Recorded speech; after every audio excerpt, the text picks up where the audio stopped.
जी,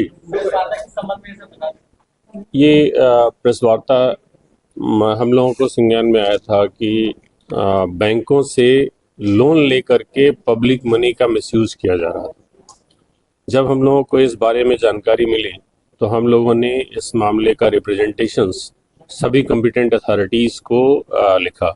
ED को भी हम लोगों ने लिखा और सीबीआई के डायरेक्टर्स और सभी कॉम्पिटेंट अथॉरिटीज़ को हम लोगों ने रिप्रेजेंटेशंस दिए कि इस पे कार्रवाई होनी चाहिए। हम टैक्स पेयर्स का पैसा मिसयूज किया जा रहा है और राजेश बोथरा और इनके साथ के लोगों के द्वारा एलसी ट्रेड के नाम पे लेटर ऑफ क्रेडिट बिजनेस करने के लिए लेटर ऑफ क्रेडिट बैंक्स में जमा करके बिना किसी मॉर्गेज प्रॉपर्टी के ये लोन लेते थे और उस लोन अमाउंट्स का मिस अप्रोप्रिएट करते थे, वो बाद में चुकाते नहीं थे। इस संबंध में कई एफआईआर्स इनके अगेंस्ट हुई डिफरेंट एरियाज में। चंडीगढ़ में एफआईआर हुआ है, कानपुर में, लखनऊ में कई केसेस दर्ज हुए हैं जो चल रहे हैं। और जब ये मामला हम लोगों के नॉलेज में आया था तो रिप्रेजेंटेशंस दिए गए, उस पर कोई कार्रवाई नहीं हुई थी। सब्सिक्वेंटली हम लोगों ने honourable high court Lucknow bench में एक पीआईएल फाइल किया गया था। एक तानिया वाली एडवोकेट हैं, सोशल वर्कर हैं, पब्लिक स्पिरिटेड काम करती हैं, उनके तरफ से एक पीआईएल फाइल किया गया था जिसमें मेरे बड़े भाई सुजीत सिंह जी आर्ग्यू किए थे, मैं ब्रीफ कर रहा था। और उस मामले में ऑनरेबल हाई कोर्ट ने कॉग्निजेंस लेते हुए सीबीआई को डायरेक्ट किया कि जो चार्जशीट्स ऑलरेडी फाइल हो चुकी हैं राजेश बोथरा की इन मिस अप्रोप्रिएशन ऑफ फंड्स के रिस्पेक्ट में, उसमें कार्रवाई क्यों नहीं आगे बढ़ रही है। इस पे सीरियस नोट लेते हुए ऑनरेबल हाई कोर्ट के द्वारा सीबीआई को डायरेक्ट किया गया था कि अक्यूज्ड को प्रोड्यूस कराया जाए वहाँ पे और in accordance with law trial proceed हो।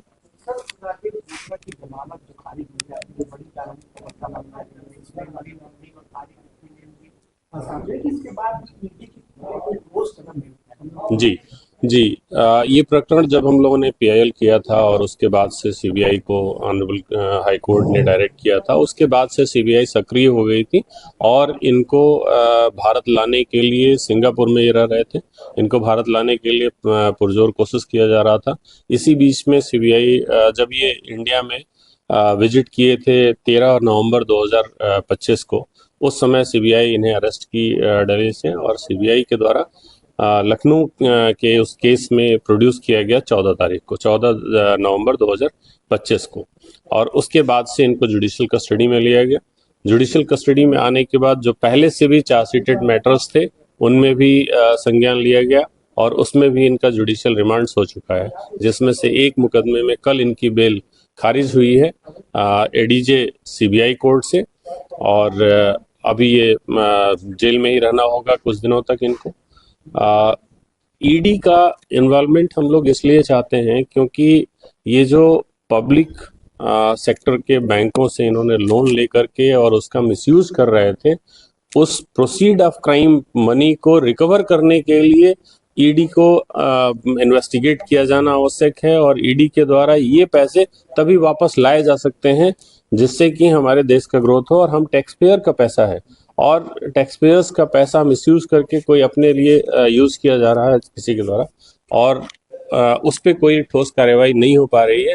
इसलिए हम लोग चाहते हैं कि ईडी इसमें कार्रवाई करे और ईडी के द्वारा ये पैसे रिकवर करके और नेशन के डेवलपमेंट के लिए यूज किया। ये मामला आप लोगों के सामने कब और कैसे आया?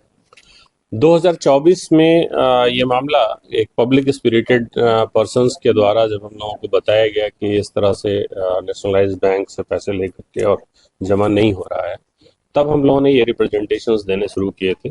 और जब ये लंबी लड़ाई चली, लगभग 1 साल तक हम लोग रिप्रेजेंटेशंस अथॉरिटीज़ को दिए, पीआईएल्स फाइल हुआ, पीआईएल्स में सेवरल ऑर्डर्स हुए, तब जाके ये जुडिशियल कस्टडी में आ पाए।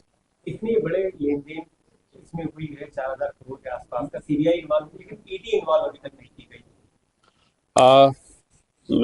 हम लोगों को कानून पे भरोसा है। सीबीआई ने ऑलरेडी लगभग 9 मैटर्स में लखनऊ में इन्वेस्टिगेशन कर रही है और जल्दी ही ईडी का इन्वेस्टिगेशन भी स्टार्ट होगा क्योंकि ऑनरेबल कोर्ट के द्वारा भी डायरेक्शंस दिए गए हैं। ईडी ने अभी तक अगर कोई केस रजिस्टर नहीं किया है तो इतना बड़ा मामला जब सामने आ चुका है, अब जुडिशियल कस्टडी में आ चुके हैं, तो हम लोगों को पूरा भरोसा है कि ईडी इस पे कार्रवाई जरूर करेगी और ये पैसा वापस लाया जाएगा। पीआईएल में हम लोगों ने ईडी को पार्टी बना के स्पेसिफिकली रिकवरी करने के लिए ये प्रेयर के साथ हमने पीआईएल फाइल की है, जो कि अभी पेंडिंग है, मगर उसमें ईडी भी पार्टी है और अदर जितनी भी एजेंसीज हैं सबको पार्टी बनाया गया।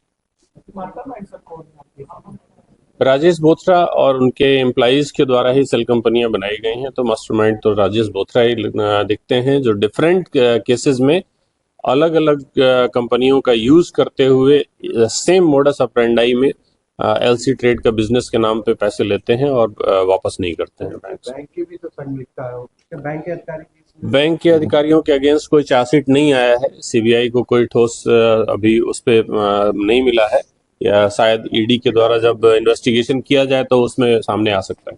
हमने पीआईएल में बैंकों को भी पार्टी इसीलिए बना रखा है कि जिस भी एम्प्लॉय ने जिसको इसको सिक्योर करना चाहिए था, डॉक्यूमेंट्स के बेसिस पे पासपोर्ट को लेके डॉक्यूमेंट्स को लेके उनको सिक्योर करना चाहिए था, अगर उन्होंने सिक्योर नहीं किया था तो उनकी भी लाइबिलिटी फिक्स करनी चाहिए।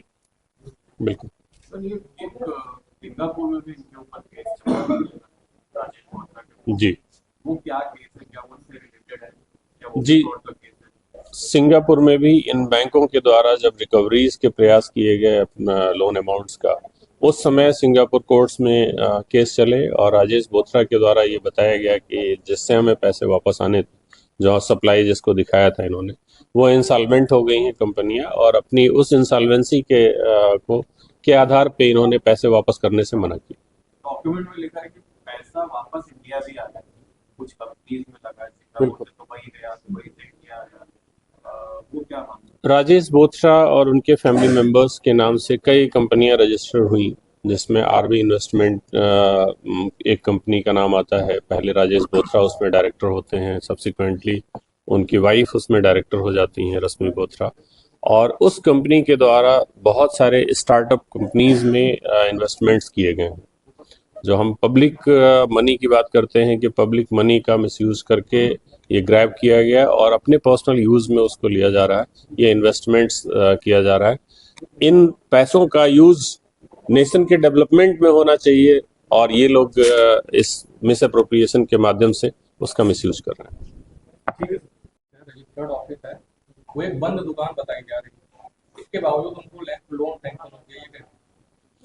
इस लाइट में लगातार सीबीआई इंक्वायरी कर रही है, और सीबीआई के द्वारा अपने चार्जशीट्स में फाइंडिंग भी रिकॉर्ड किया गया है कि बहुत सारे फोर्स डॉक्यूमेंट्स के आधार पे कंपनियां बनाई गई हैं, और जो एलसी ट्रेड का जो बिल्स भी रेज किया गया है वो कभी सप्लाई हुआ ही नहीं, और उन बिल्स के आधार पे भी ये लोन्स लिए गए हैं। वेरिफिकेशन नहीं, विल वेरीफाई नहीं हुआ, और इसमें संलिप्तता तो दर्शित होता है, और वो सब अब ईडी और सीबीआई के इन्वेस्टिगेशन में जरूर उजागर होगा। जो कि अभी पेंडिंग है, मगर उसमें ईडी भी पार्टी है और अदर जितनी भी एजेंसीज हैं सबको पार्टी बनाया गया है। मास्टरमाइंड सर कौन है आपके साथ?